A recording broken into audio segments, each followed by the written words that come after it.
আসসালামু আলাইকুম। সবাই কেমন আছেন? আশা করি সবাই ভালো আছেন।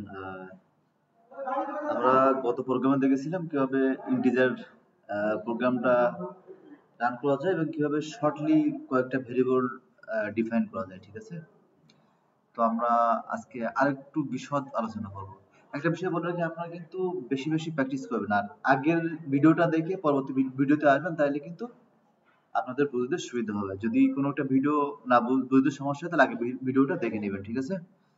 তো আমরা আমাদের প্রোগ্রামে চলে যাই। বেসিক স্ট্রাকচার তো আছে, আপনারা লিখে নেবেন খুব দ্রুত। ধরুন ইন্ট a সমান লিখলাম 20, ইন্ট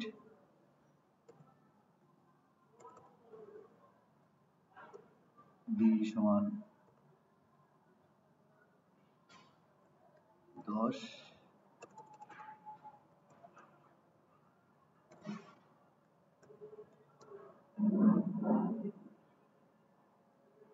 x সমান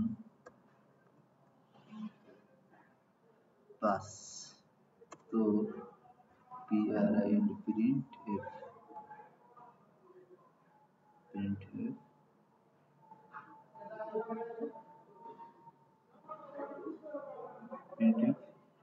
জাস্ট প্র্যাকটিস করছি একটা বিষয় দেখার জন্য।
দেখুন কি দেখা যায়। হ্যাঁ,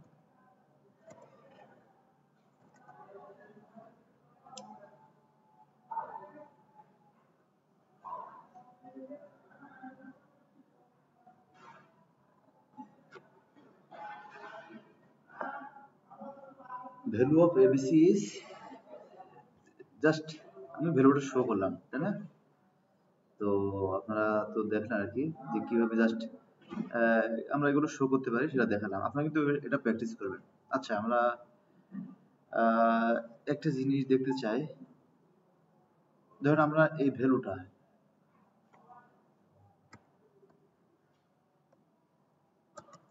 অনেক বড় করে দিলাম। আমরা কিন্তু আগে দেখেছিলাম কি এ বি এর ভ্যালুটা জাস্ট দেখছিলাম যে আউটপুট কি দেখায়, দিয়ে আমরা সেভ করলাম, কম্পাইল করলাম, এরপর রান করলাম। দেখেন তো কি দেখাচ্ছে। এ বি সি এর মান কিন্তু 20 20 দেখাচ্ছে, এক্স এর মান 5 5 দেখাচ্ছে, কিন্তু বি এর মান কিন্তু আমি অনেক কিছু দিয়েছি, তাই না? অনেক দিয়েছি, কিন্তু দেখাচ্ছে কি শুধুমাত্র এই যে ভ্যালুটা দেখাচ্ছে। তো এটা কারণ কি? এটা কি কেউ বলতে পারবেন? একটু চিন্তা করেন। আসলে হয়েছেটা কি, আমি আপনাদের প্রথমে যে থিওরিটা দেখাইছিলাম যে প্রত্যেকটা জিনিস একটা রেঞ্জ আছে, ঠিক আছে? তো এই রেঞ্জটা কি একটু বলে দেখি। দেখেন, ইন্টিজার ইন্টিজার হচ্ছে শর্ট এবং লং।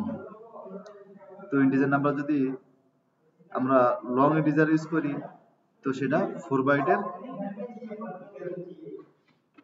রেঞ্জ থাকে তার। আর যদি শর্ট ইউজ করি তাহলে আমাদের 2 বাইটের, সেটা হচ্ছে এই রেঞ্জের মধ্যে থাকে আর কি। এই জন্য এই ভ্যালুটা কি হয় আমাদের, এটাই দেখাইছি, ঠিক আছে। এখন সেজন্য আমাদের আউটপুট ভ্যালুটা কি এটা দেখাইছে আর কি। সেজন্য আমাদের একটা প্রত্যেক জিনিস একটা রেঞ্জ আছে আর কি। তো আমরা যদি অনেক বেশি দেখাতে চাই সেটা অবশ্যই আমরা লং ইউজ করব, ঠিক আছে। আচ্ছা, এটা গেল। আর একটা বিষয়, আচ্ছা আমরা একটা প্রোগ্রাম করি, তো আপনাদের একটা বিষয় ক্লিয়ার হোক। ধরুন আমরা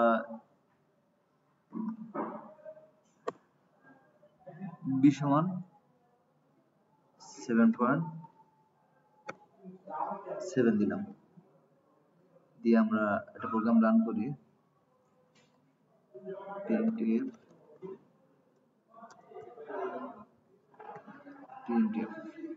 আপনারা কিন্তু খুব বেশি প্র্যাকটিস করবেন বাসায়। আমি কয়েকটা বিষয় বারবার তুলে ধরতেছি ইন্টিজারের ভিতরে, সেটা আপনাদের মাথায় যেন গেঁথে যায়, এই জন্য বারবার প্র্যাকটিস করতেছি, ঠিক আছে। আমরা সাম দেই, আমরা একটা ভ্যালু ইন্টিজার একে কোনো মান দিব না, আমরা যোগ করব যে x সমান a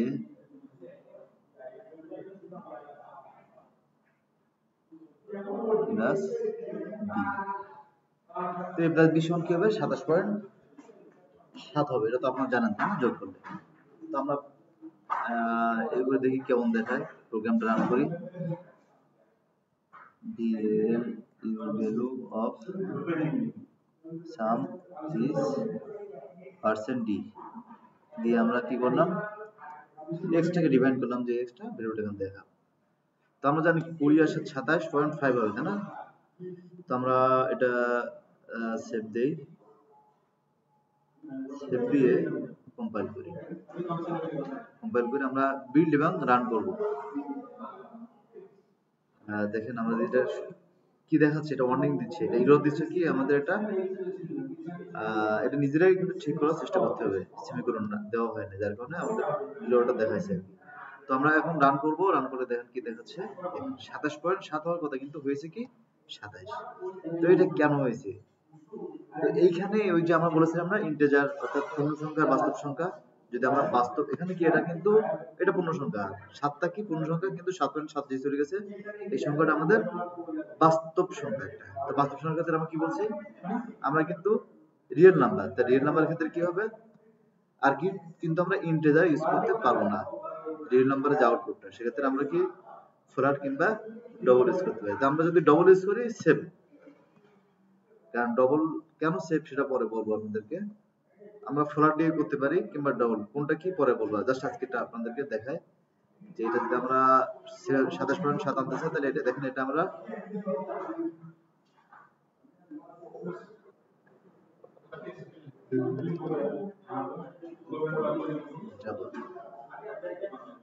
এটা আমরা ডবল করে দিই,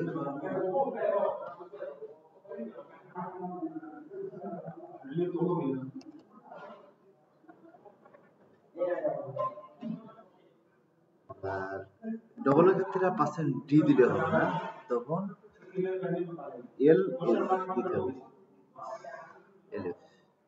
আজকে জাস্ট আপনাদেরকে দেখালাম, তো এই জিনিসটা আপনারা প্র্যাকটিস করবেন, ইনশাআল্লাহ আগামী টিউটোরিয়ালে আরো ডিটেইলস আলোচনা করা হবে। আমরা এটা রান করি, দেখেন এখন কত দেখাচ্ছে, দেখেন এখনো এরর দেখাচ্ছে, দুইটা এরর। কি কি এরর দিছে, ডাবল দেন এল উঠি নাই, আমার কিবোর্ডে একটু সমস্যা দিছে, যার কারণে এটা হচ্ছে ডিক্লারেশনটা করা হয় নাই। এভাবে কিন্তু এই যে একটা প্রবলেম হয়েছে, এটা কিন্তু আপনার শিক্ষা যে 2 ইউরো দিছে, কোথায় ডবল হতে পারে, ওরা কি এটাকে ডবল এটা কিন্তু বলেই দিয়েছে। তো আপনারা কিন্তু এভাবে নিজেরা প্র্যাকটিস করবেন। আমরা আবারও রান কম্পাইল করে এখন দেখেন কোনো ইরর নাই, আমরা আবার রান করি, 27.7 দেখেন, 7 পর কিন্তু অনেক কিছু আসছে, কেন আসছে এগুলো নিয়ে আমরা পরবর্তী টিউটোরিয়ালে আরো ডিটেইলস আলোচনা করবো। আপনার বাসায় প্র্যাকটিস করবেন, কোনো প্রবলেম পড়লে অবশ্যই আমাকে জানাবেন, ঠিক আছে? তো সবাই ভালো থাকেন, আসসালামু আলাইকুম।